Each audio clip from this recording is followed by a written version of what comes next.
All right, family, good day, good day. We're going to keep it moving. Talking about the ego. Work, work, work. Our ego wants the ideas and the fact that we aspire to do something about them to be enough. Wants the hours we spend planning and attending conferences or chatting with impressed friends to count towards the tally that success seems to require. It wants to be paid well for its time, and it wants to do the fun stuff, the stuff that gets attention and or glory. It's all the ego. Where we decide to put our energy and thoughts decides what we'll ultimately accomplish. Do we sit down alone and struggle with our work? Work that may or may not go anywhere? That may be discouraging or painful? Do we love work, making a living to do work, not the other way around? Do we love practice the way great athletes do? Or do we chase short-term attention and validation, whether that's indulging in the endless search for ideas or simply the distraction of talk and chatter? Do it if your goal is to do it. And before you even know if you're supposed to do it or not, you have to set a goal. Every time you sit down to work, remind yourself, I am delaying gratification by doing this. I am passing the marshmallow test. I am earning what my ambition burns for. You got to bear with me. I'm in Newark, Brick City, so you're going to hear the sirens. It's Sunday morning, afternoon, but you still hear it every day. I am earning what my ambition burns for. I am making an investment in myself instead of my ego. Okay, we hear you. It'll go away. For everything that comes next, ego is the enemy. What is truly ambitious is to face life and proceed with quiet confidence in spite of the distractions. I'm not going to take the edge off. I am going to be myself, the best version of that self. I am in this for the long-term game, no matter how brutal it might be. To do, not to be. Part 2, success. Success is intoxicating. To sustain it requires sobriety. We can't keep learning if we think we already know everything. We cannot buy into myths we make ourselves or the noise and chatter of the outside world. We must understand that we are a small part of an interconnected universe. On top of all this, we have to build an organization and a system around what we do. One that is about the work, not about us. There you go. I like when he goes here. Always stay a student. Dan talked about the same thing. All of these guys are very humble, and they pretty much are saying the same thing. I'm just tying it all together for you. At every step and every juncture in life, there's the opportunity to learn.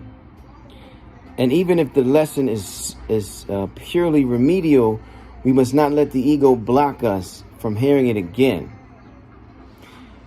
Don't block your blessings. Allow those blessings to flow and come in. And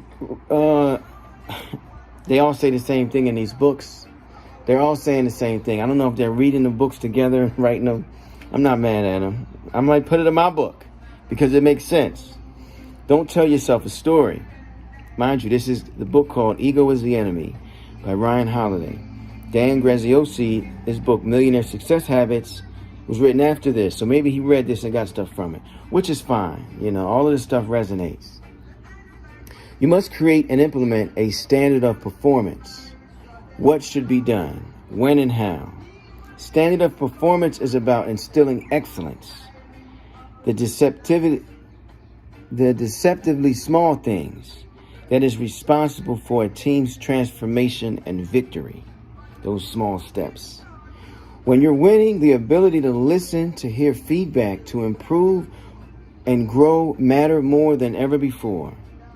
Facts are better than stories and image. When we are aspiring, we must resist the impulses to reverse engineer success from other people's stories. I have friends that do this. Fake it till you make it. That's what a lot of people do. And some of them make it, some of them don't. Let me read this again. Ryan Holiday breaks this down very well. When we are aspiring, we must resist the urge and the impulse to reverse engineer success from someone else's story that we've heard or read. Once again, that's Tony Robbins was probably one of the first ones I heard talk about this. Before the ancient ones, they talked about it all the time. The way to do really big things seems to be to start with deceptively small things. Keep your identity small. That's that conscious light within, which is really nothing. It's no thing. That's our identity. That's who we really are. Is that no thing. Not to get into my Buddhist philosophies, but that's what he's talking about. Make it about the work and the principles behind it, not about a glorious vision that makes a good headline. Be careful and leery of labels: entrepreneur, investor, teacher, business owner, 100-unit owner, landlord. These labels put us at odds, not just with reality, but with the real strategy. When the place is really rooted in work, creativity, persistence, and luck. He mentioned the word luck. You can actually prepare for luck and set yourself up to be lucky. Too often, artists who think it was inspiration or pain that fueled their art and create an image around that, instead of hard work and sincere hustle, will eventually find themselves at the bottom of a bottle or on the wrong end of a needle. Damn. Yeah, you them one-hit wonders.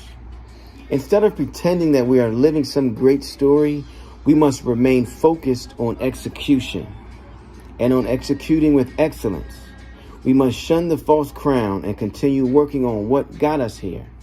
Powerful stuff, Ryan. Powerful stuff. Work on the work.